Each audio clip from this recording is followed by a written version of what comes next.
예수께서 다시 갈릴리 가나에 이르시니 전에 물로 포도주를 만드신 곳이라. 왕이 신하가 있어 그의 아들이 가버나움에서 병들었으니 그가 예수께서 유대로부터 갈릴리로 오셨다는 것을 듣고 가서 청하되 내려오셔서 내 아들의 병을 고쳐주소서 하니 그가 거의 죽게 되었음이라. 예수께서 이르시되 너희는 표적과 기사를 보지 못하면 도무지 믿지 아니하니라. 신하가 이르되 주여 내 아이가 죽기 전에 내려오소서. 예수께서 이르시되 내가 내 아들이 살아있다 하시니 그 사람이 예수께서 하신 말씀을 믿고 가더니 내려가는 길에서 그 종들이 오다가 만나서 아이가 살아있다 하는 것을 그 낳기 시작할 때를 물은즉 어제 7시에 여기가 떨어졌나이다 하는지라.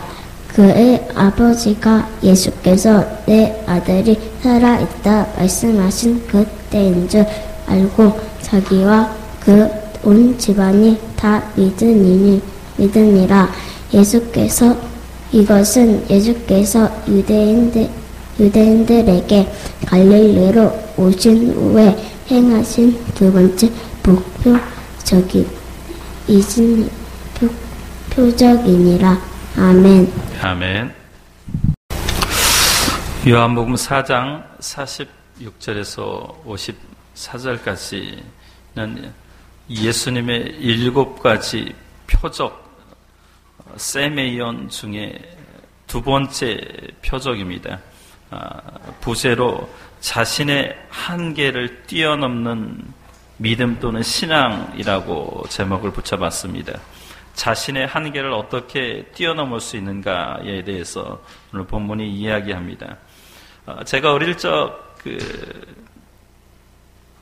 이라는 것이 있었고 또 이제 강아지, 개에게부터 기생하는 것이 있었는데 그게 벼룩이 있었습니다. 지금도 가끔 벼룩이 있는데 그럼 벼룩은 근육이 발달해서 자신의 몸 길이보다 200배를 뛸 수 있다고 합니다. 이 벼룩을 잡아서 유리병에다 넣고 유리병 중간을 투명한 유리로 가로막으면 벼룩은 뛰어오를 때마다 등이 유리에 부딪히게 됩니다. 그래서 반복적으로 이제 그 중간 유리에 부딪히면 등이 아프고 사람으로 얘기하면 머리죠. 머리가 아프고 깨질 것 같아서 반복적으로 이제 계속해서 실험을 하면 벼룩은 마침내 투명한 유리 높이 직전에서 뛰기를 멈춰 버린다고 합니다. 나중에 이제 중간에 유리 장벽을 없애도 벼룩은 예전 유리벽 전에서 멈추어 버리죠.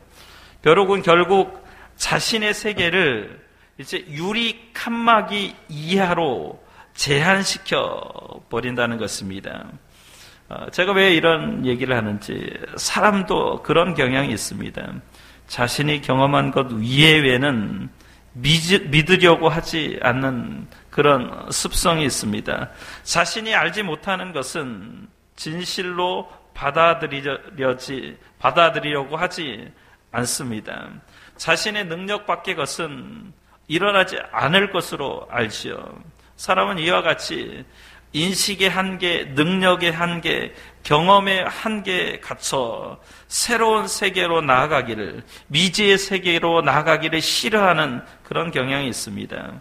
여러분, 신앙이라는 것은 이런 막혀있는 유리병 중간을 뛰어넘는 것이 신앙입니다. 그것을 다른 말로 얘기하면 초월입니다.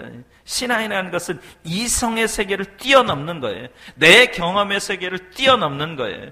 그것이 주님이 우리에게 원하시는 겁니다. 신앙의 세계에 들어가면 자신의 세계를 초월하게 되지요. 우리는 하나님을 믿는 하나님의 자녀입니다. 믿음의 사람이지요. 믿지 않는 사람처럼 살아서는 안 된다는 거죠. 하나님의 자녀답게 믿음으로 자신의 한계를 뛰어넘는 그런 인생이 되시기를 예수 이름으로 축원합니다. 그러면 어떻게 하면 자신의 한계를 뛰어넘을 수 있을까요? 오늘 성경 본문은 왕의 신하의 아들이 죽음에 이르는 병에 걸린 것을 통하여서 이제 예수님을 만나고 자신의 한계를 뛰어넘는 인생을 산 사람이 소개되고 있습니다. 당시 왕은 헤롯이기 때문에 이제 왕의 신하라고 하면 헤롯 왕의 신하입니다. 여기 신하라는 것은 왕자나 왕의 경호를 맡아 아주 지근거리에 있는 사람을 뜻합니다. 왕을 육신처럼 돌보는 사람들을 중심으로 사용된 단어가 신하라는 단어예요. 그러니까 그 당시에는 이제 암살도 있었고 또 어떤 그런 권력의 암투가 있었기 때문에 특별히 왕의 신하는 신임할 만한 그런 가족들 중심으로 또 정말 신임할 수 있는 생명을 내걸 만한 사람에게 그 직분을 맡겼는데 이게 아마 왕의 신하였을 겁니다.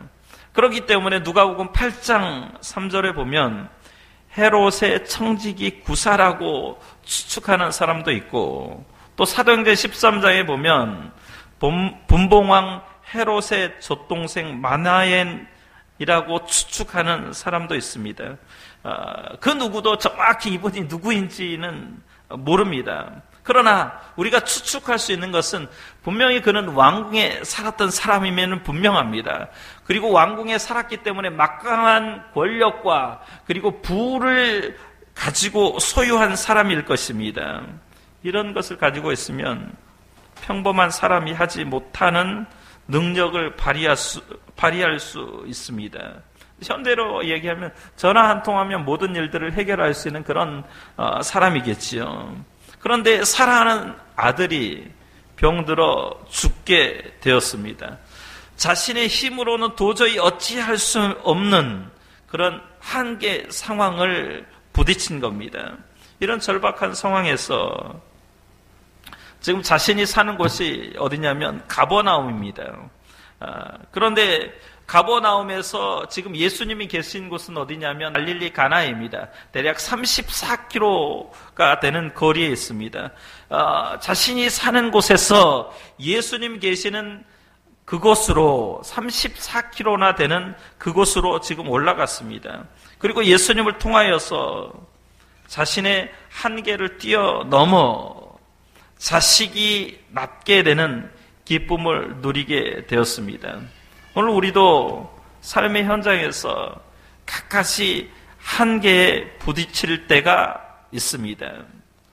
사업을 하면 사업 때문에 또 직장 생활하면 학생들도 마찬가지죠. 인간관계 문제로 또 부모가 되면 자식 문제로 경제 문제로 또는 질병 문제로 나의 힘으로는 도저히 어찌할 수 없는 그런 장벽에 부딪힐 때가 있습니다. 우리가 어떻게 자신의 유리벽을 뛰어넘을 수 있을까요? 어떻게 자신의 한계를 초월하여 능력 있는 신앙인으로 삶을 살 수 있을까요? 첫째는 예수님을 만나 신분이 변화되어야 되만 합니다. 여러분, 신분이 변화된다라는 것, 변화된 만큼 불가능한 일을 가능하게 할 수 있을 줄 믿습니다. 저는 대대로 농부의 집안에서 태어났습니다. 대대로 농부의 집안에서 태어나서 시골에서 이렇게 살다 농부가 할 수 있는 일이 한정되어 있다는 것을 깨달았습니다.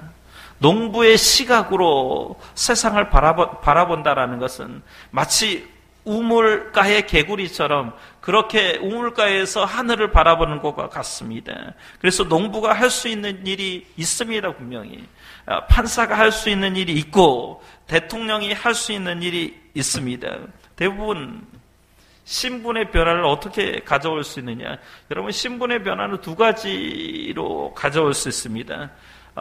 아직 신분의 변화를 경험하지 않는 우리 아이들, 청소년, 대학생들은 열심히 노력하고 공부하여서 신분의 변화를 이룰 수 있습니다. 농부의 아들로 태어나서 열심히 공부하여 사법고시에 합격하면 그때부터 하는 일이 전혀 다른 삶을 살 수 있습니다. 농부로 하던 일과는 전혀 다른 새로운 일을 경험하게 됩니다. 열심히 공부하면 신분을 변화시킬 수 있습니다. 또 하나는 결혼하면 신분이 바뀌어집니다. 여러분, 대통령 아들하고 아니면 삼성의 이건희 씨 아들하고 결혼하면 어느 날 대통령의 며느리가 되고요. 어떤 삼성가의 며느리가 됩니다. 그래서 청와대를 자유롭게 출입할 수 있을 뿐만 아니라 삼성가에 어떤 일이 있을 때마다 자유롭게 왕래할 수 있습니다. 신분의 변화는 이렇게 노력하든지 아니면 결혼을 통하여서 이렇게 변화를 이룰 수 있습니다. 오늘 본문에 나오는 왕의 신하를 보십시오. 아들이 질병에 걸려서 죽을 위기를 만났습니다. 그런데 이 왕의 신하는 돈도 있고 권력도 있고 지식도 있는 사람이었습니다. 자신의 힘으로 할 수 있는 모든 노력을 다 쏟아부었을 겁니다. 그러나 해결할 수 없는 일이 생겼죠. 아들이 죽을 병에 걸렸습니다. 아들의 문제를 해결하기 위해 예수님께 나갑니다. 나가서 무엇이라고 말하는지 오늘 본문에 보면 예수님을 주라고 고백합니다. 주여, 내 아이가 죽기 전에 내려오소서. 여러분, 이 왕의 신하는 당시에는 이 헤롯만 주로 고백하는 사람이었습니다. 그런데 지금 예수님께 나와서 주라고 고백합니다. 이 말은 무슨 말이냐면 큐리오스라는 말은 예수님이 나의 주인입니다. 내 인생이 주인입니다라는 고백입니다. 여러분, 이 고백이 있으시기 바랍니다. 이 고백이 우리의 신분을 바꾸어 주는 것입니다. 이것은 그 어떤 것으로도 얻을 수 없습니다. 하나님의 아들이 되는 신분입니다. 예수님이 나의 인생의 주인입니다. 예수님이 내 삶의 전부입니다. 예수님만이 내 삶의 모든 것 됩니다. 그러기에 나는 예수님에게 내 인생을 드립니다. 라고 고백하는 거예요. 여러분, 인간은 어쩔 수 없는 존재입니다. 인간은 죄에 빠져 있습니다. 인간의 죄는 누더기 걸레와 같습니다. 이런 걸레는 빨아도 걸레라는 거 아세요? 걸레를 아무리 낙스로 아무리 좋은 세제로 세탁을 한다고 하여도 행주가 될 수는 없습니다. 인간 역시 마찬가지죠. 아무리 노력하여도 인간의 죄에서 벗어날 수 있는 방법은 없습니다. 우리가 하나님의 아들이 되는 길, 능력 있는 자로 살 수 있는 길은 바로 예수님을 나의 주로 고백할 때 이루어지는 것인 줄 믿습니다. 그러면 전에는 불가능했던 일들이 가능하게 되는 것입니다. 무엇 때문에 왕의 신하의 아들이 예수님을 찾아가 주라고 고백합니까? 뭐가 아쉬워서 예수님께 나아가겠습니까? 그는 지금 한계 상황에 봉착해 있기 때문에 그렇습니다.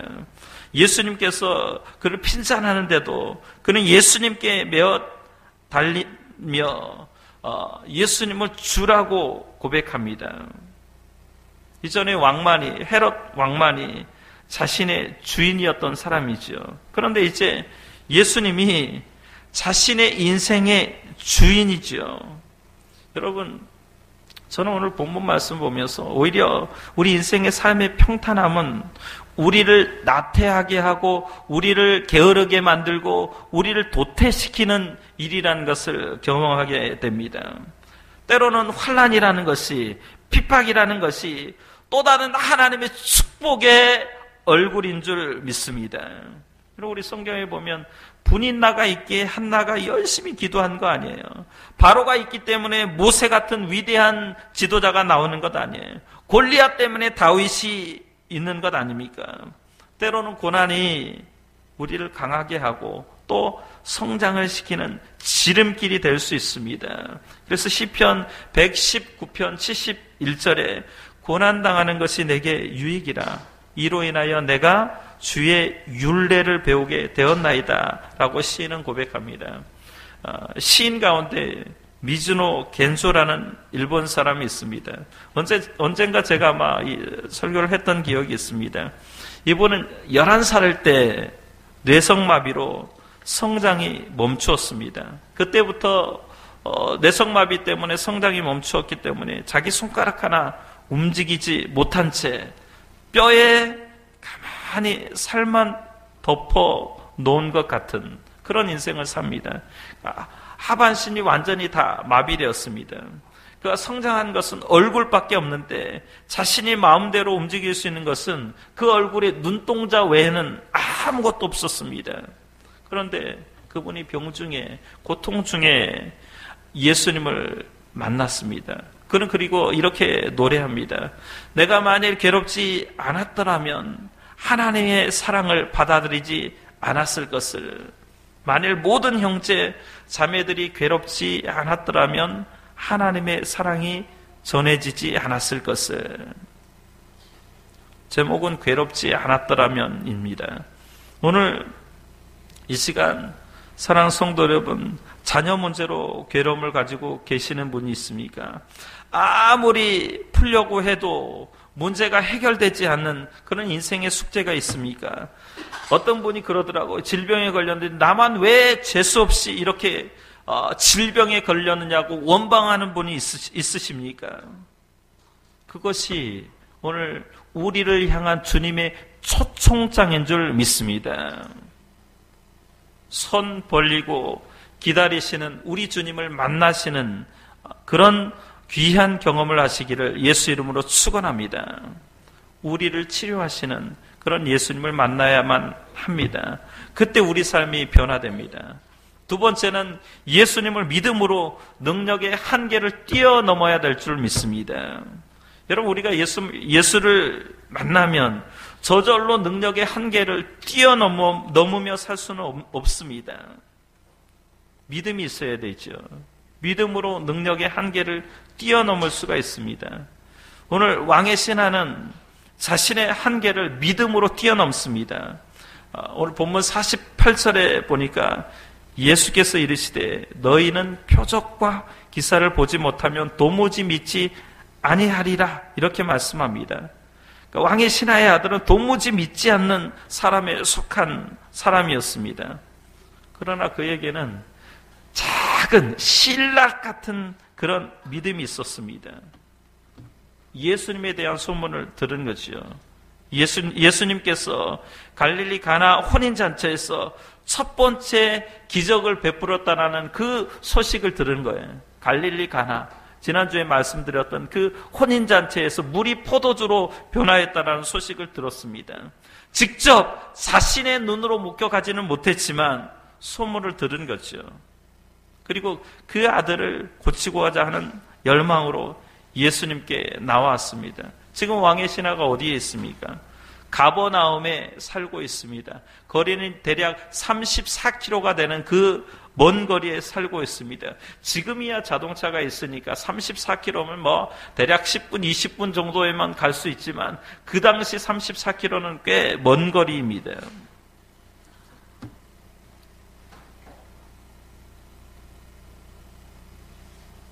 가버나움에서 갈릴리 가나로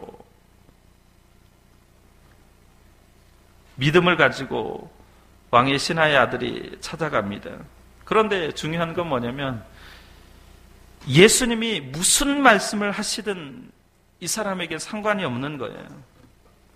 기분이 나쁠 수도 있습니다. 적어도 왕의 신하잖아요. 당시 그런 높은 그런 직위에 있었습니다. 그러나 그는 적극적으로 메어 달립니다. 49절 말씀 보면 신하가 이르되 주여 주여 내 아이가 죽기 전에 내려오소서 이렇게 매달리고 있습니다. 이 고백을 예수님께서는 보신 거예요. 주여 주여 내 아이가 죽기 전에 내려오소서. 아직 온전한 믿음은 아니지만 그 믿음의 씨를 본 거예요. 아직은 자기중심적인 믿음이지만 예수님은 그의 믿음을 보신 겁니다. 아직은 예수님을 인격적으로 만난 것이 아니라 지금 문제만 해결받으려는 거예요. 주여 내 아이가 죽기 전에 내려오소서.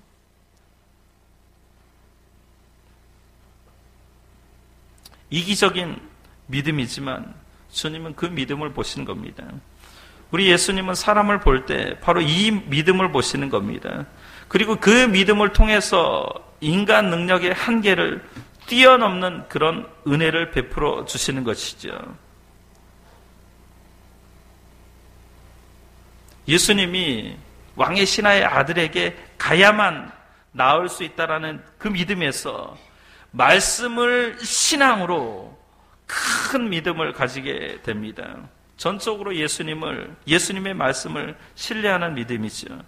그 믿음을 통하여서 지금 아들이 낳게 됩니다. 한계 상황을 극복하게 되는 겁니다. 우리에게도 이런 믿음이 필요한 줄 믿습니다.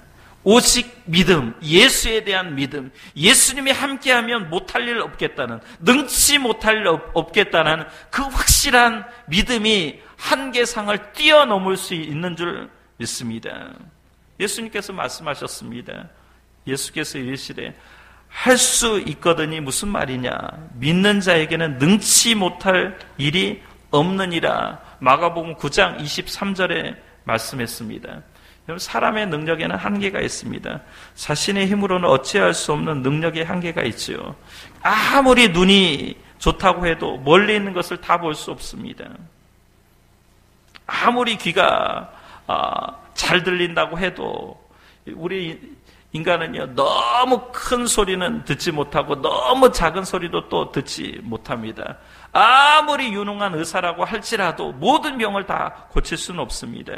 인간은 한계가 있고 능력의 한계가 있습니다.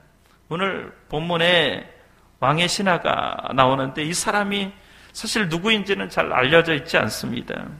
우리는 오늘 우리의 현실의 삶 속에서 믿음으로 한계 상황을 극복할 수 있는 저와 여러분이 되기를 예수 이름으로 축원합니다. 예수님은 우리의 한계 상황 속에서 한계를 극복할 수 있을 때 우리의 믿음을 보셔요. 우리의 믿음을 보셔요. 정말 주님 앞에 주님, 내가 오늘 왕의 신하의 아들처럼 주여 내 아들을 고쳐주옵소서, 내 아들을 살려주옵소서 하는 그런 확실한 신앙 고백과 믿음이 있기를 바랍니다. 그래서 그 믿음을 통하여서 우리가 한계상에 부딪힐 때, 한계상을 만날 때 믿음을 통하여 그 문제가 해결되는 줄 믿습니다. 또 한 가지는 뭐냐면 이 왕의 신하의 아들은 말씀을 믿음으로 인식의 한계를 극복했습니다. 여러분, 우리가 아는 세계는 사실 한계가 있습니다. 지식이라는 것, 알미라는 것도 제한되어 있어요. 자신이 배운 만큼, 경험한 만큼, 만난 사람만큼만 알게 되어 있습니다. 그런데 사람들은 자신이 경험한 것이 전부인 것으로 알고 살아가지요. 그래서 편견이 생기고요, 선입견이 생깁니다. 편견과 선입견에서 벗어나지 못하면 온전한 신앙생활을 할 수 없습니다. 말씀을 전적으로 신뢰하지 못하는 것이죠. 여러분, 이 한계를 뛰어넘으려면 말씀을 전적으로 믿는 믿음을 가져야 하지요. 이 왕의 신하의 모습을 보십시오. 이 왕의 신하는 그 당시 배울 만큼 다 배웠고 가질 만큼 다 가졌습니다. 예수님의 소문을 들은 거죠. 그분이 오시면 자신의 아들도 살 수 있다라는 그런 지식이 있었습니다. 예수님은 그에게 뭐라고 말하냐면 오늘 48절 말씀 보면 표적과 기적을 보지 않고는 도무지 믿지 않는 사람이라고 이 사람을 평가합니다. 이 사람은 속된 말로 똥인지 된장인지 맛을 보아야만 아는 사람입니다. 그는 예수님이 자기 아들에게 와서 무엇인가 해 주어야만 나을 줄로 안 거지요. 바로 이 사람이 가지고 있는 인식의 한계입니다. 그때 예수님께서 뭐라고 말씀합니까? 오늘 50절 말씀 보면 내 아들이 살아있다라고 생생히 말씀합니다. 여러분, 내 아들이 살아있다고 말씀합니다. 이 말씀을 믿으시기 바랍니다. 우리 인식에, 우리가 죽어 있는 모습, 우리 마음속에 정말 의심하는 부분, 내가 이건 안 될 거야. 이건 도저히 가능하지 않아. 그때 주님이 말씀하잖아요. 내 아들이 살아있다라고 말씀합니다. 인간적으로 볼 때는 이건 황당한 거예요. 살 것이라는 말도 아니에요. 살 수 있다라는 가능성을 말씀하는 것도 아니에요. 가서 고쳐주겠다라는 말씀도 아닙니다. 지금 살아있다라고 말씀하는 거예요. 이때 왕의 신하의 아들이 예수님의 말씀을 믿었습니다. 이 믿음이 우리 가운데 있기를 원합니다. 두말하지 않고, 그러니까 우리의 신앙의 본질은 뭐냐면 말씀에 대한 확실한 믿음이 있어야 될 줄로 믿습니다. 말씀을 믿는 거예요. 주님께서 말씀하셨으니까 그렇겠지. 더 이상 의심하지 않는 거예요. 더 이상 가타부타 어떤 것들을 달지 않는 겁니다. 그 결과 어떻게 됐습니까? 오늘 52절 말씀 보면 그 시간에 아이가 낳았다고 말씀합니다. 이것이 말씀을 전적으로 믿으니까 그 생각의 한계, 인식의 한계를 뛰어넘는 거예요. 우리는 신앙생활을 할 때 너무 자기의 경험 중심, 자기의 어떤 그 지식 중심, 인식 중심, 내가 복음을 믿지 말아야 됩니다. 이것들은 내 경험들, 나의 어떤 그 지식들은 다 한계가 있습니다. 그래서 우리 신앙은 철저하게 하나님 말씀 중심이 돼야 될 줄로 믿습니다. 따라합시다. 하나님 말씀 중심으로 믿읍시다. 우리 교회는 철저하게 하나님 말씀 중심으로 믿어야 될 줄로 믿습니다. 그럴 때 자신의 한계를 뛰어넘을 수 있습니다.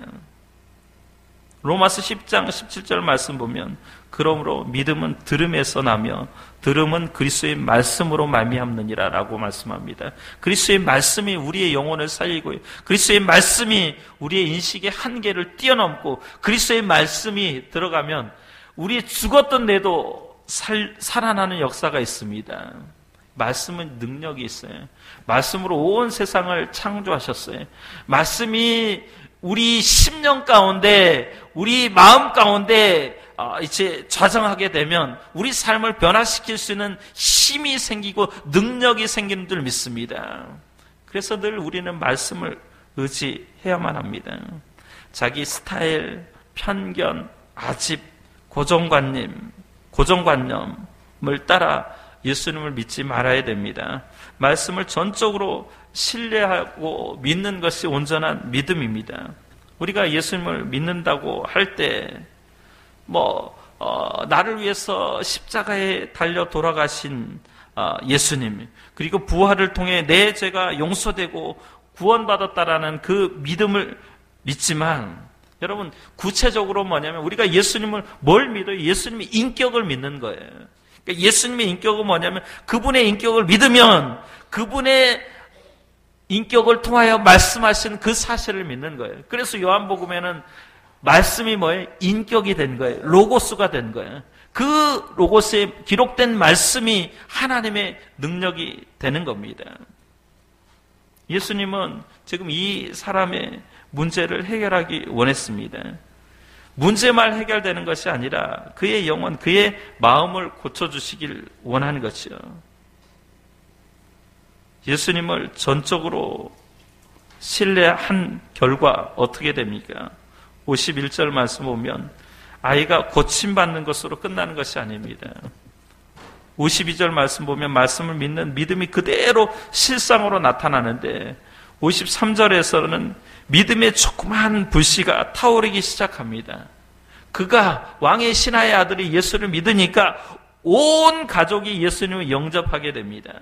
활활 타는 불꽃은 그 불꽃으로만 끝나지 않고 이웃 장자까지 불을 붙여줍니다. 처음 믿음은 작은 믿음이었고 불신앙이었지만 이제 그 믿음을 통하여서 표적과 기사가 나타나게 되는 것입니다. 처음에는 연약한 믿음이었습니다. 그러나 예수님 앞에서 그가 치료받고 온 가족에게 믿음의 불을 붙이는 능력 있는 사람이 되었습니다. 여러분, 우리가 이렇게 정말 예수님을 말씀으로 믿고 그 말씀의 역사는 힘을 통하여서 아직 믿지 않는 가족들을 다 구원해는 저와 여러분들 되시기를 예수 이름으로 축원합니다. 여러분, 히브리서 11장에 나오는 믿음의 사람들, 그 믿음 사람들이 영웅들이라고 얘기하는데 그 사람들을 보십시오. 하나님께서 증거로 주신 그 약속만 붙들고 나아갔지 그 약속의 성취를 그들의 생애에서는 단 한 사람도 본 사람이 없습니다. 그럼에도 믿고 나아간 것이죠. 예수님께서 말씀하시죠. 보지 않고 믿는 자는 복되도다라고 말씀합니다. 하나님은 인생이 아니시니 시건치 않으시고 인자가 아니시니 후회가 없으시도다. 어찌 그 말씀하신 바를 행치 않으시며 하신 말씀을 실행치 않으시라. 민수기 23장 19절 말씀입니다. 여러분, 사람은 아는 만큼 행하고 자기 지식이 자기 세계입니다. 인간은 자기가 아는 것 이상의 세계를 모르고 살아갑니다. 자기 인식의 감옥에 갇혀 살아가지요. 자기의 어떤 고정관념이나 편견이 자기를 스스로 작은 자기 동물 속에 갇혀 살아가게 만드는 것입니다. 이 작은 동굴에 갇혀있는 우리를 말씀으로 이 한계를 뛰어넘게 하시는 분이 주님이신 줄 믿습니다. 제가 세상 사람들 들어보니까 우리가 전문가의 말이라면 잘 믿지 않습니까?